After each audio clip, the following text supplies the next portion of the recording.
equipped ship that remained in port without ever sailing. There are thousands of believers in the good news in this lamentable position of stagnation. They are usually persons who are correct regarding all the rudimentary principles of Christ's doctrine.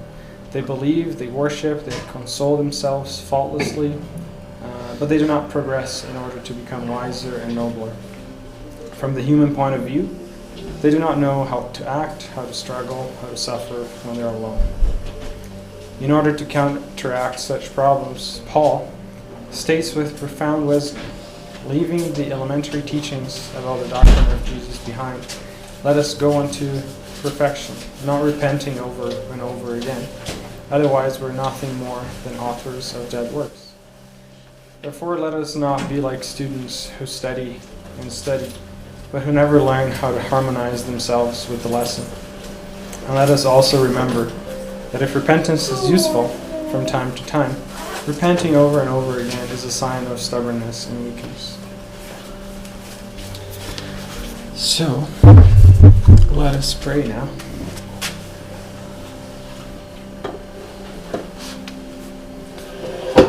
I invite you to close your eyes.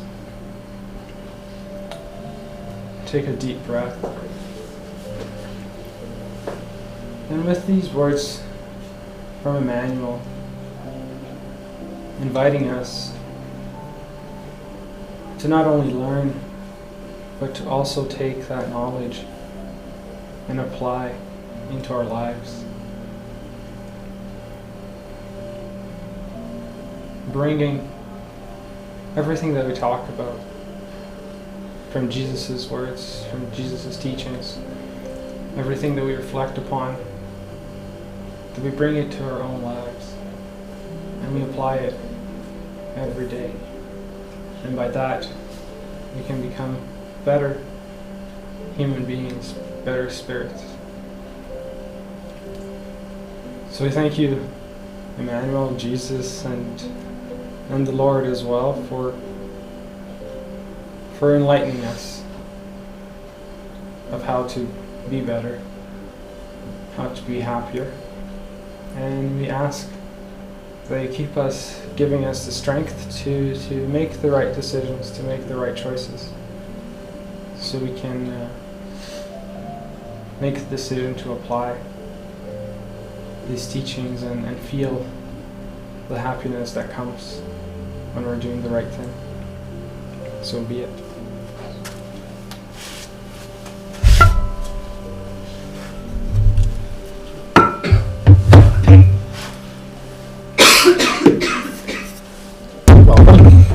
I love when I open my eyes and more people show up. That's pretty cool. And today we'll be talking about guilt and how to free ourselves from this feeling. This is based on a video lecture from the Federation of the State of Espírito Santo in Brazil. And it's a 3-part seminar. I've done one already. This is part 2. And we have part 3 coming in about a month or so. And it's based on works from Joana de Angelis through the medium Givaldo Pereira Franco, and books called Rejoice in God or Love, Unbeatable Love. And we usually start our meetings here with an initial reflection, right? So I'll pose a few questions that you can, if you want, you can close your eyes and kind of reflect a little bit about them within your lives. So the first one is, what is the feeling of guilt? Do I know what this feeling is? Do I understand what guilt truly is?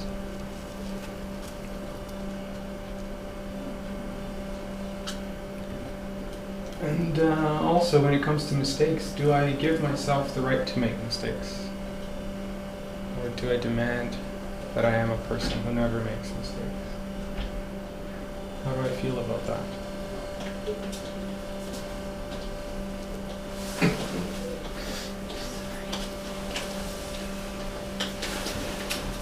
The third question is, do I feel judged by others? I'm having conversations or getting feedback from people. Do I feel judgment from others. And then the last one is when I make a mistake. Do I punish myself for having made a mistake? Do I find excuses to relinquish myself from those mistakes? Do I do both? Or do I actually forgive myself for having made that mistake? So hopefully we'll touch on all of these questions. And like I said, part one, so what I did about a month ago, that was mostly the explanation. So we touched on what is guilt, the causes, and why we feel it. So I'll touch a little bit briefly on these again, just for those of you who weren't there or who weren't here, can still be part of it. And then in this part two, it'll be more of an introspection. It'll be more of a reflection on what guilt does to us. So we'll talk about if my guilt is hidden, what are the results of having a hidden guilt. We'll touch on the ego, we'll talk about envy, and also about self-punishment and courage. So there's quite a few things to cover today, but hopefully we'll get through all of it. So without further ado, just quickly, like we showed last time, what is guilt? What's the feeling of guilt? And if we look at what Joanna tells us, it says the feeling of guilt always starts with the unconscious mind as a necessity of punishment, through which the ego frees itself from the offense. So once we make something wrong, when we make a mistake, our ego leads us to believe that we must suffer to repay that mistake. Right, so we start on this path of self-punishment. But what I'd like to bring to all of you is that that's simply an illusion. We can't free ourselves from guilt by punishing us, because punishment is not an act of love. We're trying to compensate a mistake by punishing. That's not how we do it, and that's what we were led to believe.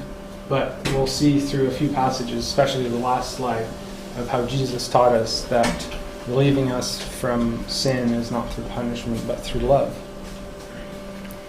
And if we, I'm rushing a little bit through these because this is part of the last presentation. Then we move on to the psychological causes of guilt. So what are the things in our lives that can bring this guilt, right? Most of them are the dark shadows from our past. So these are things, mistakes that we've made in our past lives and that we didn't choose to repair them. So they're still lingering, right? They're still within us. And it usually starts with what we call a consciential conflict. So we know that, as the Spirit's book tells us, all the divine laws, they're in our conscience, right? So we know what's right and what's wrong. That's all in our conscience. And it's always telling us, oh, this is right, this is not right, you shouldn't be doing that, and so on and so forth. And then once we make a mistake, when we go against the divine laws, we have something that we call consciential conflict. So that's when our mind is in conflict. Our conscience is telling us something, but we're choosing to ignore that. And once we make that mistake, because we have a lot of, what's the word again?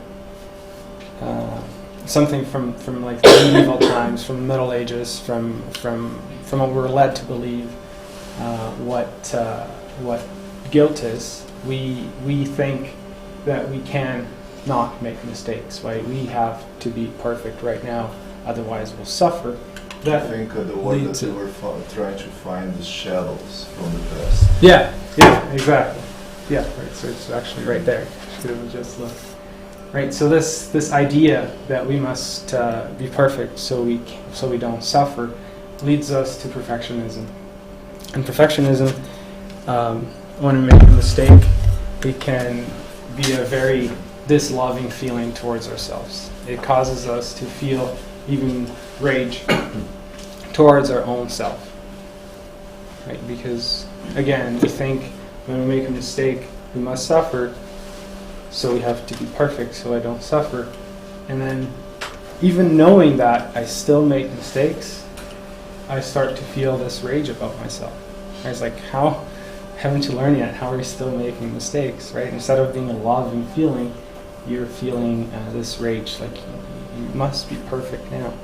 And that finally generates the guilt. So that was a long path to get to guilt, right? When we think that for us to repair this mistake that we made, we have to go through punishment. We have to go through suffering. Culpa. In Portuguese. Sorry. No worries. Translate. Yeah. Hey, guys, you feel free to. Yeah, please interrupt. There's no problem. It's really don't feel. If there is any question about the words, No, sometimes there are some tricky words. See, that was no, this is good. It's a good thing that I forgot to say in the beginning. Like, please interrupt me. I tend to talk forever and not stop. So please stop me if you have any questions. Because this is actually what I want. I don't want it to be me standing here talking. I want it to be more a dialogue so we can reflect, right? It's like we read in the Living Spring, right? We should reflect about the things that we're talking about. Another thing that I touched on heavily last time, but I'll just briefly touch upon, is the guilt that comes from our upbringing. So sometimes even our childhood, the way we were raised can bring some sort of guilt, right? Especially if our parents are expecting us to do something that is just not at our level of morality at that point. They're expecting a baby to be this perfect person, but they're just a baby. They're not there yet. And the last part from the last talk is this one that I wanted to bring, which is the right to make mistakes. So this is when we're trying to transform that feeling that a mistake has to be punished, to be repaired, where we can bring love into it, where we don't have to suffer. So right now, because of perfectionism, we think that perfectionism leads us to feel this guilty feeling, but it is actually an injustice to our own selves, because God created us equal and ignorant. We were ignorant. We didn't know better. We were created with seeds of virtues, but we still didn't know. So because we were created ignorant, you can't expect us to be perfect today, right? It'll take us some time, and along the way we might make mistakes, right? So it would be an injustice to think that we're not allowed to make mistakes. In that sense, we're trying to be omnipotent, like we say, like we're trying to create a divine law. We're trying to create a law of punishment, but that doesn't exist. Right? You can look at the Spirit's book, there's no law of punishment. And we're trying to be prepotent here when we're trying to, what was it that he said? When we're demanding something from ourselves that we can't be. Right? We're demanding to be this perfect person, but we simply cannot. It takes time for us to eventually get there. So what we're inviting to transform this perfectionism is the idea of the apprentice feeling. Right? It's seeing ourselves as apprentices of life. Right? Understanding that we were born ignorant, and then we have a lot of time to through these teachings and reflections to make mistakes, yes, but to what's the word? To repair those mistakes through love, not through punishment. And in the effort of overcoming these mistakes, right, that embarrassment of the mistake will go away. We'll talk quite a bit about embarrassment of mistake a little bit further. But if you guys have any questions, please say something. And so we'll start. This is now the part 2 of the presentation. And we'll start with a question: am I cultivating guilt? And originally I didn't want to put this picture up, but when I was searching for the word accusation, I Googled it, and I went on a website with high-resolution free images, so it wasn't Google, and I searched the word accuse, and only 5 pictures showed up. One of them was this, of accusation. The other 4 pictures were crosses of Jesus. Right, so we're still linking that accusation with with the words of Jesus. And this is what we're trying to do here, is to disconnect that. Right? How Jesus was teaching of love, not of accusation, not of punishment. Right? And to this day, this is still pretty prevalent. And these websites, it's actually machines that categorize those images. So we're actually teaching machines to associate accusation with Jesus, which is what we're trying to move away from. So, am I cultivating guilt? A lot of times, because we talked about how guilt might come from past lives, past things that we did, we don't necessarily feel that guilt, or we don't necessarily know we have it, because it's something that we did in the past that we don't know. If it's something we did in this life, yeah, it's pretty clear we know. But if it's something from previous lives, we don't necessarily know it. So we can ask ourselves a few questions to try and gauge whether or not we're still carrying that guilt from before. The first question is, when we get a criticism, or when somebody gives us some feedback or makes an observation about how we do things or how we did things, what's the feeling that we get when we get that criticism? Do we feel judgment? Do we feel some sort of censorship? Or do we even feel humiliated when we get that feedback? That's just a question. And then what's my reaction to it when I get criticism? Do I try to reject it right away? So when somebody tries to correct us, we say no. No, I didn't do that because of this, and that. So we're always trying to give an excuse. No, I didn't make a mistake. It was because I was feeling angry, or because I didn't know better. Or we're always trying to give an excuse. So we're trying to reject that, or we try to escape. When somebody criticizes us, in our minds we can start thinking, "Oh, that person is not that good either. They make a lot of mistakes," and so on and so forth. So we're trying to lower that person a little bit, so their words don't matter. We can do that silently, or we can do that vocally. We can become aggressive and fight back right away. Right? When we get criticism, we can just criticize back. And these are all characteristics of self-judgment, which comes from the guilt that we carried from the past. So if we feel that, if we have any of these feelings, this is an indication that we're carrying this guilt from the past. We might not know the guilt exists, but we're still suffering the consequences of having it. And the self-judgment here is because we are still carrying that idea that if we made a mistake in the past, we must suffer. We're still judging our own selves for having made those mistakes. And we get so riled up when somebody judges us, it's because they're just poking that self-judgment that's already within me. Right? So when they're poking it, that's why it exacerbates, that's why it becomes so big. And this eventually generates an act of defensiveness. We become very defensive, to the point where people can't tell us anything about ourselves anymore. We just instantly shut down. We become very defensive. And that's because we're just ashamed of our past. We have this fear that if people start criticizing us, they'll like they'll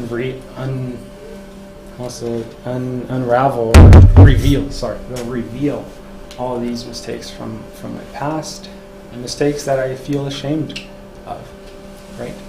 And that's the question. Why are we feeling ashamed about the mistakes that we made before? Right? Why are we not allowing ourselves to make mistakes in that sense? And this generates distancing. And I'm pretty sure some of us can feel that. Distancing when we start distancing ourselves from others. So we think that everybody's out there to get us. They're always criticizing us, so I'm going to distance myself from that group of people. Or that can generate people around us to distance themselves from me, because they can no longer have a conversation with us, because every time we go talk to them, they feel like I'm accusing them, and then they fight back, so they just start to distance themselves from us. And the first place this happens is usually within our families, right? Within our own house. And it starts there, and then if we keep on doing it, it'll move on to our social groups and things like that. But it usually starts in our house, right? It becomes a distancing from both sides. And this is all because of the guilt that we don't even know we have. So, any questions or any comments? Anything? I have a question. What is? So you're showing there the negative reaction to that guilt. Yeah. But is it? I don't want to interfere with Oh, no, what you're please still do. gonna show, but Yeah. I just want to know what is the feeling that you have when you're being accused of something. Okay. Yeah, we'll talk a little bit about it.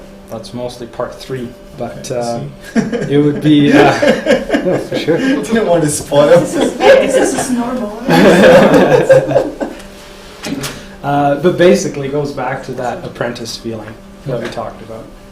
It's if we understand that we have the right to make mistakes, we won't feel that judgment. Or the other way too, that if somebody accuses you, but is the kind of false accusation, right? Absolutely. And then the type of feeling, because you can feel multiple things, right? Yeah. You can even if you didn't do anything, you still can be angry and question yourself, Absolutely. right? Yeah, it can make you Yeah. doubt yourself. and doubt yourself Yeah. exactly. And you're like, and then why did you do this? So I mean, if it's something that you did that you Yeah. think was right, Yeah. then you should definitely bring Yeah. about your opinion. Yeah. You shouldn't just be quiet, right? And but to your point, is that self-judgment. So remember that when somebody's criticizing us, if we're feeling that judgment, the feeling is yours. It has nothing to do with what the person did. That feeling Yeah. is ours. Yours. Right? It comes from our self-judgment. So when we realize that we are apprentices of life, when we stop judging ourselves, we won't feel the judgment from others. We might hear it, but it won't deepen. It won't be deep in our core to the point where we react. Right? A couple of results that we have from hiding that guilt. And this is a pretty quick one from Joanna. Is that this disguise or this ignorance of the guilt is a snowball effect. So it starts small, but it will slowly get bigger and bigger. When Jonah tells us in the book Love, Unbeatable Love, she says that this behavior it corrodes our moral values, right? Working in a negative and disturbing manner, turning the person aggressive, unhappy, leading sometimes to some neurotic situations, which we'll talk a little bit about. Right, so that's the neurotic one, to the person, to the point where we get paranoid, right? You become paranoid, which means that you think that everybody's out there to get you, right? When your self-judgment is so heightened that you think every time somebody's opening their mouth, it's to judge you, it's to belittle you, right? If you hear somebody whispering in the corner, you think they're talking about yourself. If you see people laughing, you think they're laughing at yourself, right? So it's like the whole world is trying to get you. And this is actually an exacerbated ego as well. We call it egocentrism or self-centeredness, right? When you think everybody is out to get you, you think you're the center of everything. And the other result, and because we are in the spiritual center, we should bring this about as well, some education. It's obsession from spirits that are dysynchronated, right? And I'll describe briefly, very briefly, what obsession is. It's a lot more than that. But it's usually, it comes from both sides, right? It's not just the obsessor or the spirit obsessing us, it's both sides. We have to have that door open for the obsessor to come and to make that link. And here, punishment is the link. Because when we're still with that mind of self-punishment, trying to punish ourselves, the movement is the punishment. The obsessor, it's usually a spirit from from past lives that we might have wronged, we might have done something wrong to them. And if they're still carrying that feeling of revenge, that they want to punish ourselves, then you have two trying to punish me, right? So now they are linking together with that desire to punish. And that opens a lot of doors for obsession. And this type of obsession is very intense and subtle at the same time. It's subtle because it's such a good link. Right? You're both desiring the same thing, to punish. It becomes unnoticeable almost. It's very subtle. It's really hard to tell if you're being obsessed or not. And it's very intense because it can last your entire life. Right? If you don't catch yourself there, if you don't look at getting out of this self-punishment movement, it becomes fairly intense, and you might only realize that you've been obsessed when you pass away, when you die. Right? So it can go on and on for quite a while. And one of the best solutions to that is the gospel of Jesus. I love bringing this picture up because when we truly understand it, when we truly reflect about it, we can see that all he's teaching us is how to love. Right? Not to punish, but to love. And just quickly, a couple other movements that comes from hiding the guilt that Jonah describes is this feeling of superiority or inferiority. And they're both bad in a sense. The inferiority, that's the wounded pride. We've been wounded, our ego's been wounded. And this is the feeling that we have when people are trying to criticize us. Right? We don't think we're good enough, and everybody's criticizing us. Or we can have the manifest of pride when we exacerbate our pride. We think we're better than anybody else, and that can lead us to think that we don't need help. Right? We think that we're better than everybody, and both causes that distancing that we talk about. One, I want to distance myself from others because they're the little people. They need help. I'm good with who I am right now, so I distance myself from them. Or inferiority, when I think that everybody's out to get me. So again, I want to distance myself from them. So in these two movements, right, I'm getting away from helping myself. I'm getting help with others and living in a society in a healthy way. And since we talked about pride, we got to bring the ego. We can't talk about pride without briefly touching upon what the ego means to us. And we always bring this here, that the ego is not something bad. It's not something that we should be fighting against. The ego is simply our ignorance. It's our lack of knowledge that we're here to transform into a virtue, basically. So the ego can be constructive and liberating if we understand it well, and if we know how to transform it. Because we go from thinking that I am the ego, that I am that person that's selfish, that's jealous, that feels envy, and that's enraged. I can think that I am that person and that I'm not going to change. Or I can decide, or I can see it from a perspective that I have the ego. It's something that I have in me. Because I have it, I can manipulate it, I can transform it into something better. Right? We usually think that it's something that should be eject from us, or we want to rip it apart, we want to rip it out in this fight. But again, it's not us fighting with ourselves, it's us transforming ourselves through love. Right? Jonah says that the healthy habit of self-acceptance, right, accepting who we truly are today, now, right, is liberating. It frees us from the self-critic that is the self-punishment. Right? So it starts with that self-acceptance, the apprentice feeling, right? Understanding we're here as apprentices. So Alita says, do I have the ego? Yes. So what? What's the problem with having the ego? There's no problem with having an ego. We just got to be mindful that we're constantly being invited to transform that ego into a virtue. But nobody should be ashamed of having it, because we all do. It's not our enemy, right? No, it's not our enemy. We shouldn't be fighting with it, because the thing about a fight is that you have a winner and you have a loser. Right? If you're fighting with the ego, who's the loser? Because the ego is within you. Right? There is no loser or winner. Right? It's a journey of transformation. So since Joanna brought about the self-punishment part, we'll talk a little bit about it. That little cute dog. And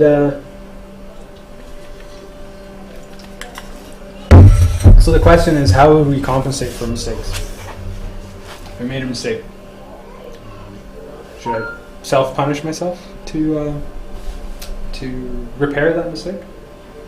Or should I look into a different way of love, of repairing our own mistakes by developing our virtues with love?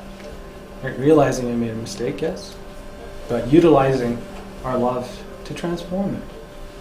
Right? It's through love towards ourselves and love towards others as well. Right? It's not that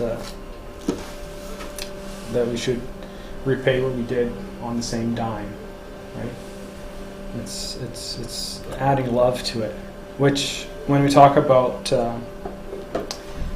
guilt, we always talk about virtues, and when we have an egotistical feeling, you always have a virtue that transforms that feeling. So if we have, let's say, anxiety, the invitation is to develop serenity. With guilt, the virtue that we should develop is courage. And the reason why we say courage is because courage is an act with the heart, is an act with love, whereas guilt is an act with punishment. Right? So that's what we're trying to divert away from, and exercise this courage, action with love. Why do you guys think we have this notion that suffering is necessary for us to get better, or to repay that mistake? You guys have any idea why you think it's necessary to suffer, or to punish ourselves?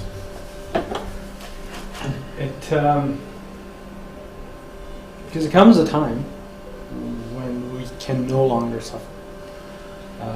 We're suffering so much that we realize I can't take this anymore. At that time, we make the decision to get better. Right? So there comes a time when suffering humbles our ego, it gentles our rebellion, and it loves our dislove, or our lack of love. Right? And this usually happens when we've hit like rock bottom and we can't take this anymore. At that time, our ego is humbled, we stop rebelling, and we start loving. But the question is, do we have to suffer to reach all these? Right? And this is what we're trying to get to here, is we don't need to suffer to humble our ego, to gentle our rebellion into love. And we can do this right here, right now. We can start now. We don't need that suffering anymore. Joanna, she brought us in the book Rejoice in God. She said, be careful with guilt, even if it shows itself in disguise, especially in the form of inferiority complex, the syndrome of distrust, seeking isolation, envy towards the triumphant, and all those who strive for self-renovation. So I want to focus on this last two lines there now. As I said, we're going to talk about envy as well, or jealousy, if you will, inveja, ciúme. When that's usually what like the grain is. The grass is greener. The neighbor's grass is always greener. Right? Always thinking the other ones have better than what we do. And the question here that I want to make for us to reflect about this is envy itself. So, do I have that person that sometimes I feel envy of, or feel jealous about, and I wish I was more like it for her. And the reason why we feel that envy is because that person is showing us what we should be doing. They're a mirror. They're telling us, this is what you do. This is what you should do to evolve. But in that movement that we have of moral laziness, of not working with love, we decide not to do anything about it. And that generates this envy that we have. So we start making excuses. Very well, that person is evolving because, well, they don't have any kids. I have a bunch of kids I have to worry about. I don't have time to work on myself. So we start making excuses. Or my family is different than that family, so like, there's nothing I can do. Right? Or I start to point their faults in the sense that you kind of wait until that person makes a mistake, and when they make a mistake, they're actually not that great. They're actually not that evolved, so I'm okay. Right? So we're trying to point their faults to, again, kind of bring them down, so we can feel better. Right? And why that envy, right? And when we talk about courage, this is what.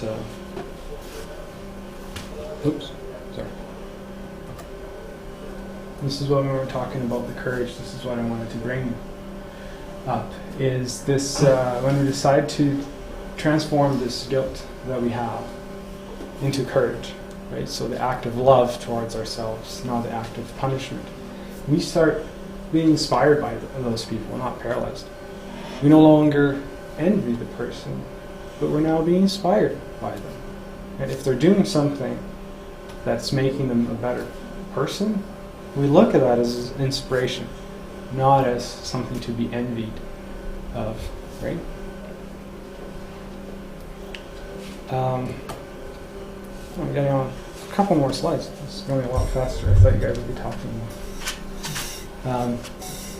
So with that, Jonah tells us, get out of your cocoon. Cocoon is... The movie? No, the thing, butterfly? Kazoo, yes. Yeah, but the movie. It was like a kind of kazoo. Oh, okay. Thank you.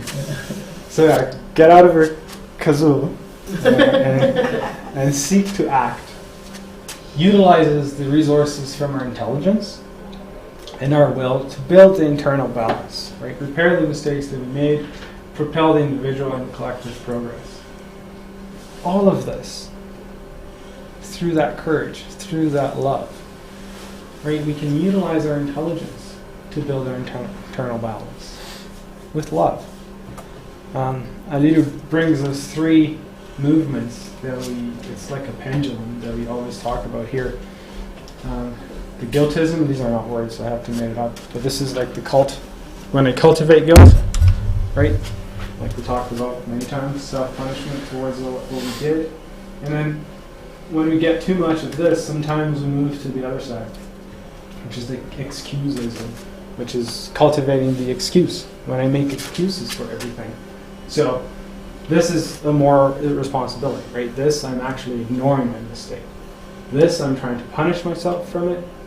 This one, I'm actually trying to ignore it, like it didn't happen, right? And this usually happens when you keep making excuses, like, oh, I punched somebody because they deserved, so I didn't make a mistake, right? So it's us rationalizing our mistakes in order to try and excuse us from it. And in this pendulum that we go from this movement to that movement, there's something in the middle here. That's called courage. Hey, Chloe. This thing in the middle here is the courage. This is the balance that Joanna was talking about earlier, right? The balancing between the two extremes. That's where courage lies. And the phrase that goes with courage is love is the light for the darkness that guilt is. And why did we choose the word darkness? Or why did we choose this analogy of light and dark? is because darkness is not something that you can remove. You can't put darkness in a bucket and take it out. Darkness just is. It has to be transformed with light. Right? I can only change darkness by putting light into it. The same works with a feeling and a virtue. I cannot remove that feeling, that egotistical feeling. I can't remove guilt, but I can transform it with love. I can transform it with courage. So again, it's not fighting that guilt that we have, right? But with love, trying to transform it. The apprentice feeling is great. Great for that. And I will finish early. This is this last slide. And we always like to bring something from Jesus that relates to everything that we talked about. Like that slide that I showed before with the little baby laughing. When I said that the thing that we can use or utilize to love, right? To learn how to love, if you will. The Gospel of Jesus is a great resource for that. When we can transform that thought from the Middle Ages or even today that Jesus is out there to sin us or to accuse us of doing something. No, he's there to love us. And now we'll see a passage from Luke. This is the passage of the sinful woman. This is when he was having supper or dinner at somebody's house, and then this woman that was a sinner came and started washing his feet. And then this is Luke 7. And then he said, "So I tell you," this is Jesus telling everybody at that table, he said, "So I tell you, her many sins have been forgiven. She has shown that she understands this by her great acts of love." So in these two sentences, it summarizes everything that we've been talking about. Right? It's not through that punishment. It's through acts of love that we can forgive our sins. Right? It's all there. It's not talking about punishment. It's not talking about judgment. It's talking about acts of love as a path for forgiveness. Right? And then he says even further, but whoever has been forgiven only little loves only little. So if I've only forgiven myself a little bit, because I love myself just a little bit, right? So it's proportional. Love and forgiveness. One transforms the other. And then Jesus says to her, your sins are forgiven. And then everybody gets a little rattled. And I think the other guests at the table, they say, they began to talk about this among themselves. They said, who is this who even forgives sins? Like, who is Jesus to forgive somebody of sins? Who is that person? And then he says beautifully to the woman, your faith has saved you. Go in peace. So it wasn't Jesus forgiving her. It was herself forgiving her. It was her forgiving herself. Her acts of love made her forgive herself the sins that she had done in the past. So now, go in peace. What does it mean, go in peace? It's when we've forgiven ourselves from the mistakes that we made. Now we can feel that peace. Now we can go in peace and not live paranoid that somebody's out to get us or somebody's attacking us or anything. So this is all I had for today. There is part 3 that we'll talk more about the process of transforming that guilt a little bit more. And we'll bring a few teachings from Allan Kardec, from especially the book Heaven and Hell, and he describes the process of repairing a mistake, that we go through repentance, then we go through expiation, and then we go through the repair. Well, that's for part 3. And so today was more to reflect upon the feeling of self-punishment and what should we do to move away from that and bring some peace and some forgiveness into our lives. If you guys have any comments or any questions, we kind of have a few minutes actually. Yeah. They will have something for us inside. But Oh, they will? still have Okay. about 5 to 10 minutes. So. Wow. I actually ended up removing slides from this presentation because I thought it was too long. Ended up talking too fast. We actually had Mark saying hi, and then. Oh, okay. More nice. Yeah, and Manuela thinking her baby is sick, so she's Okay. following Online. live. Okay. Well, thanks, guys. Yeah, I'm glad you're able to join us. And they both appreciate it. All right. Cool. Thank you. Yeah, this is really good. Do you guys have any questions, or how about like this? Have you ever thought about guilt this way, or have you ever thought about the right to make mistake, or how perfectionism can hinder us from loving? Yeah, I have a please. question, but it's more like how do you recognize when we are overreacting to guilt in ourselves? When it's just when can we recognize when we're working on the process that we just taught us, and we're distancing it in an attached way? Yeah. It's this work of like transforming our feelings into virtues. It is a stepwise process, right? So it takes quite a bit of time to get there.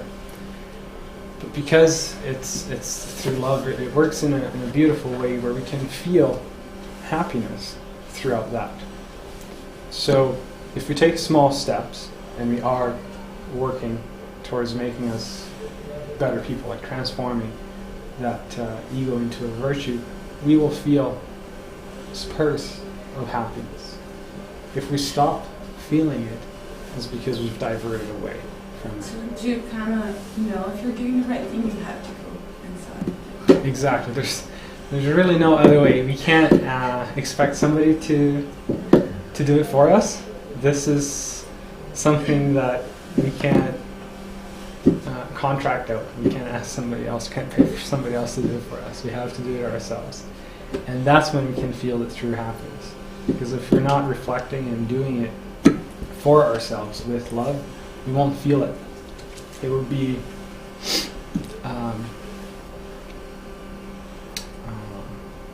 a feeling of, it'll be just it's not happiness, I forget the word now.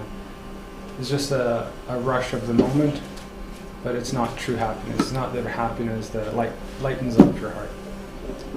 So that's usually the cue to know if you're in the right path. And with that, your conscience, the more we develop these virtues, we'll talk a little bit actually in part 3. Like we said, our conscience contains all the divine laws, and it's constantly there telling us this is right, this is wrong. The more we start to develop our virtues, the more we start to clean that sound. So the more we start hearing our conscience, the more we start to understanding it. So that intuition that sometimes we talk about, it's our mind knocking on our door, right? We'll start to hear that more often, and that will help us guide ourselves. So hopefully I was able to answer it. That's more or less how it, I'd say how it goes. I would love to thank you, and this is a big problem in our society right now. We don't know to recognize that the feeling of guilt is not contributing at all for our evolvement. Actually, it's dragging us back. And understanding that regret is totally different than guiltness. Yeah. We start to understand that regret will always come with virtues to fix whatever is needed Exactly. right, to heal the wound that I have that maybe it's not that clear for now, but as I start investigating and understanding myself more. So thank you very much. It was very motivating. Cool, thank you. And we'll talk more about repentance, part 3. We do have the kids, so if Oh, okay. let's see. They're gonna show us anything. Oh, and for those of you who are new, We, operator there. Okay, so we have this talk at 11 o'clock. Then sometimes the kids come here to show us something. And then after, we'll go into the passes. So there'll be somebody standing there directing you guys, and the passes are just in the room, right to the right. And then that's it for Sunday. Yeah. And Sunday we offer the evangelization for kids. Spiritist education. Thank you. Spirit education. That was way too hard to say. Yeah. The spiritist education for kids on Sundays. On Mondays, Monday nights at 7 o'clock, we have, just like we had here today, a talk in Portuguese. We don't have education for the kids. It's only for adults. And then we have the passes, and then after the passes we actually go for an hour to do a reflective study that happens every week. And I think now we have the kids.